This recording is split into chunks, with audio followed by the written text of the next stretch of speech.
পশ্চিমবঙ্গের আসন্ন বিধানসভা ভোটে অস্থায়ী কর্মীদের ভোটে ডিউটি না দেওয়ার বিষয়টি নিয়ে আগে বিজ্ঞপ্তি দিয়েছিল কমিশন।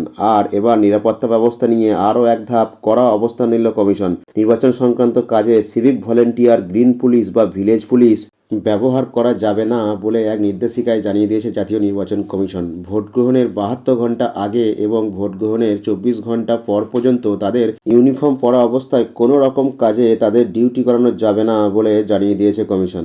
নির্বাচনের কাজে সিভিক ভলেন্টিয়ার বা ভিলেজ পুলিশকে কাজে লাগানো হচ্ছে কিনা তা জানতে সব থানায় তাদের ডিউটি রোস্টার পরীক্ষা করছেন পুলিশ পর্যবেক্ষকরা। যে জায়গায় তাদের ডিউটি করানোর কথা বলা হয়েছে সেখানে তারা সত্যিই গিয়েছেন কিনা তার খোঁজ নেওয়া হচ্ছে। একই সঙ্গে পুলিশের ইউনিফর্ম পরিয়ে তাদের আইন শৃঙ্খলা রক্ষার ডিউটিতে পাঠানো হচ্ছে কিনা তা নিয়েও গোপনে তথ্য সংগ্রহ করা হচ্ছে বলে খবর। প্রসঙ্গত, সিভিক ভলান্টিয়ার ও ভিলেজ পুলিশ নিয়ে কলকাতা হাইকোর্টের স্পষ্ট নির্দেশ রয়েছে। আইন শৃঙ্খলা রক্ষার ডিউটিতে তাদের পাঠানো যাবে না, তদন্তের কাজেও তাদের নিয়ে যেতে পারবেন না অফিসাররা। এই সময় ট্রাফিক নিয়ন্ত্রণের ক্ষেত্রে তারা সহকারী কাজই করবেন, কিন্তু রাজ্য পুলিশের বেশিরভাগ থানাতেই সিভিকদের দিয়ে অতিরিক্ত আইন শৃঙ্খলাজনিত কাজ করানো হয়। এমনকি তল্লাশি পর্যন্ত করতে যান তারা। পুলিশের পোশাক পরিয়ে সিভিকদের আইন শৃঙ্খলার ডিউটি করানোর অভিযোগও রয়েছে।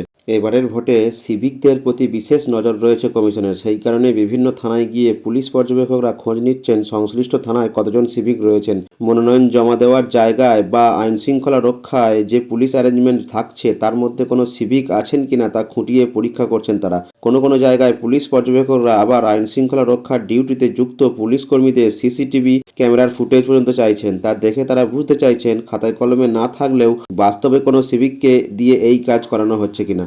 একই সঙ্গে থানার আইসি বা ওসিদের পুলিশ পর্যবেক্ষকরা স্পষ্ট করে দিয়েছেন সিভিক বা ভিলেজ পুলিশকে যেন কোনোভাবেই ভোট প্রক্রিয়া বা আইন শৃঙ্খলা রক্ষার ডিউটিতে কাজে লাগানো না হয়। কমিশনের এই সিদ্ধান্তকে ঘিরে প্রশাসনিক মহলে নতুন করে আলোচনা শুরু হয়েছে। ভোট ঘোষণার পর থেকেই একাধিক বদলি, নির্দেশিকা সব মিলিয়ে গোটা ব্যবস্থাকেই নতুন ছকে সাজাতে দেখা যাচ্ছে নির্বাচন কমিশনকে। এক আধিকারিকের কথায়, নির্বাচন সম্পূর্ণ নিরপেক্ষ রাখতে সব রকম ঝুঁকি এড়ানোই লক্ষ্য। ইতিমধ্যেই বিভিন্ন জেলায় কেন্দ্রীয় বাহিনীর টহল শুরু হয়েছে। সংবেদনশীল এলাকাগুলোতে নজরদারি বাড়ানো হয়েছে অনেকটাই আগের থেকে।